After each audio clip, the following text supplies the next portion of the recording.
Everyone tells you that buying a house is the smartest financial move you'll ever make, but no one tells you how easy it is to waste tens of thousands of dollars doing it. We didn't realize it at the time, but we spent $99,000 in our first year of home ownership. Let's unpack the true cost of home ownership. I'll reveal the costs you can expect during closing, the unexpected costs that we incurred during year one, and the sacrifices and shifts we've had to make from renting to owning. When we first bought this house, everything was calm.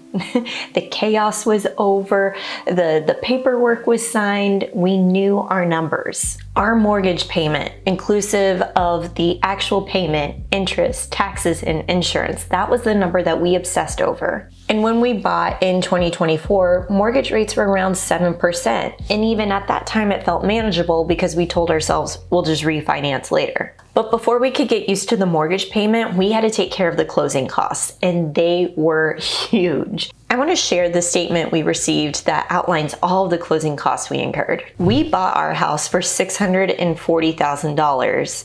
We also put down earnest money of $10,000, which actually I learned was a lot of money. Most people do earnest money of like maybe $1,000, $2,000. And then we took out a loan for $512,000. County taxes that were prorated from the beginning of the year to the time we bought in June was about $3,100. We also had proration of HOA dues, and then the seller paid for some of our closing costs totaling $2,500.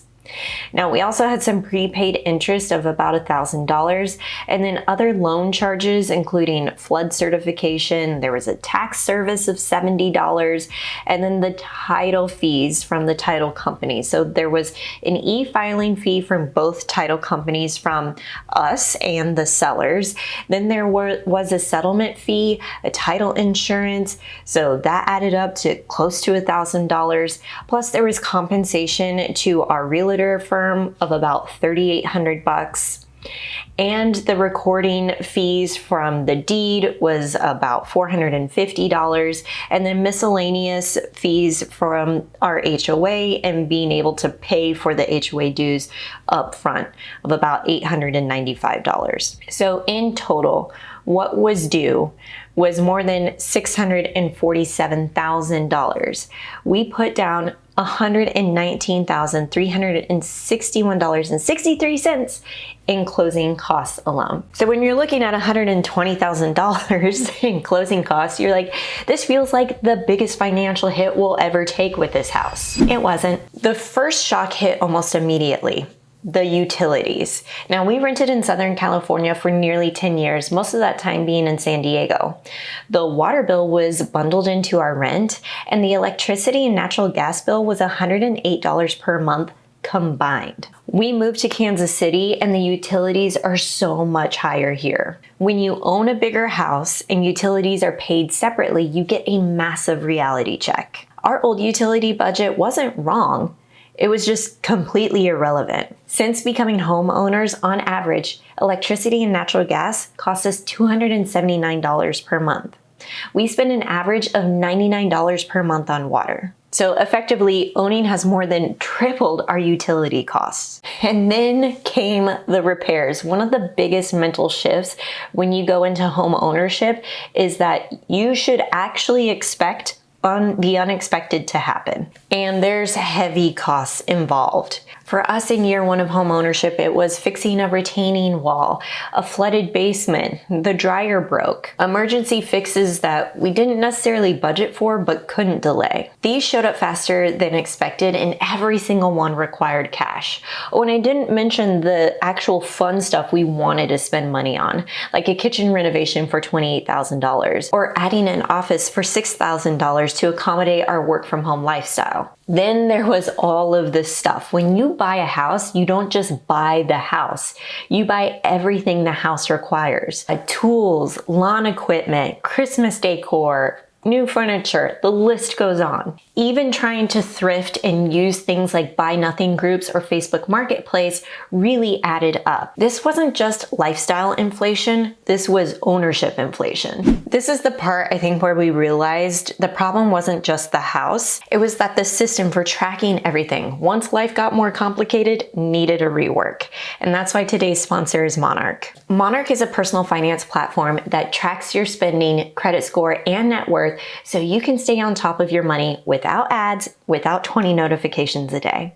I personally use a hybrid of a spreadsheet and an app, so I have access to my budget on the go. What I love about Monarch, and that I haven't seen anywhere else, is that you have the option to use flex budgeting, where you can separate fixed from flexible spending without getting granular. You can also customize the rules and categories to keep things organized without feeling rigid. And when something looks off, Monarch's AI actually explains it, like why spending at Home Depot jumped in plain English. How much am I spending on home repairs?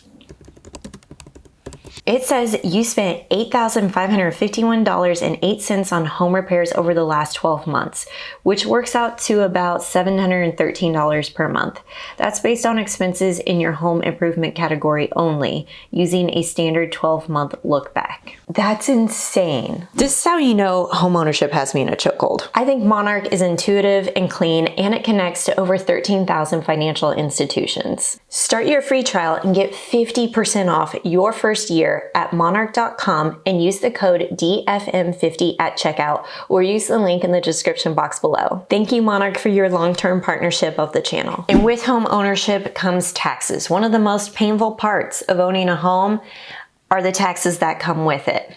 And now, when our home was reassessed in the year, our property taxes jumped along with it. In fact, property taxes jumped $964 from year 1 to year 2. That was a 12.5% increase for us. Now, our mortgage payment technically didn't change, but the amount leaving our bank account for property taxes absolutely did. And disclaimer here, we actually pay our property taxes separate from our mortgage, meaning we don't have a separate escrow account. We did that on purpose because we wanted to be able to put property taxes inside of a high yield savings account and let that savings build. When it was time to pay the property taxes, we actually got to earn a little bit of interest in our high yield savings account and still pay the taxes on time. Check with your mortgage lender if this is an option for you. We had to get manager approval from our lender to make sure this is something available to us, and it was just literally calling and asking, and they just said yes. This is a really easy way for you to continue to grow interest in a high yield savings account. Now, if you have an HOA, this is also a cost that never goes down. In year 1, we paid $880 for annual HOA dues. Now, actually, this is a lot less than what we were paying when we were living in our condo in San Diego. The building we lived in San Diego, for example, had an HOA of $800 per month. In insurance, we paid $2,200 for coverage on our house, while when we were renting in California, it was only $262 for the year. And don't forget, the quote that you receive when you buy is not the price you pay forever. That insurance premium continues to climb. So when you're considering the principal, interest, taxes, and insurance payment, that's just a snapshot. The actual housing costs that are rolled into home ownership is a moving target. And this is the part that most people don't talk about. Not the money, but the trade-offs. We spend a lot of our free time working on the house, whereas when we were renting, we spent a lot of our free time doing activities that we actually loved. Now every decision starts running through the filter of what needs attention next. And you're constantly negotiating. Do you DIY, do this yourself, or do you pay someone? Either option has a cost. DIY takes time. Hiring someone takes money. Either scenario, you're paying. This is why it's so crucial to have an emergency fund or a home repair budget, which we have. We just didn't realize how quickly we would actually run through it. I thought it'd be interesting to compare our sunk costs versus the home equity, and the results were eye-opening. Now, I keep a spreadsheet of all home repairs and updates that we've done since we've moved into the house, and that really kicked off in August, so about a month after we moved in with a major kitchen renovation. And keep in mind, this wasn't a complete teardown. We actually kept the original cabinetry. We just reconfigured the island and added a little bar area and redid the countertops. That was $28,000. Next was an in-ground sprinkler system of $450. We did the fun things of adding an upstairs office of about $6,000. And then came some of the random stuff that isn't as sexy. New basement lighting for $90. We replaced 5 toilets for $500. The dryer broke for $1,200. We mentioned the property taxes. In year 1, it was close to $6,700. Then the unexpected. Our basement flooded because our sump pump failed. Now the sump pump alone was $400, and keep in mind that basement is still concrete floors and the bottom 2 feet of drywall is completely ripped out. We have to move as fast as cash, and we don't have the funds to completely renovate it today. Then we did a tree removal for $800. We had homeowner's insurance of $2,200. The retaining wall, which was actually related to the basement flooding because we had a massive rainstorm, cost us $17,000. I also wanted to take a look at the mortgage interest. In year 1, we paid over $35,000 in interest to that mortgage loan, which totaled $99,408 in sunk costs. Now, I was curious, what is the estimated home value and how much equity have we actually built? And then how much equity minus the sunk costs are we actually profiting here? According to Zillow, our estimated home value is $660,000.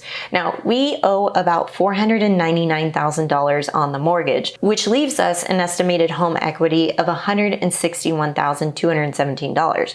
Not bad, right? You remember we put in $119,000 in closing costs, and so we've grown that significantly.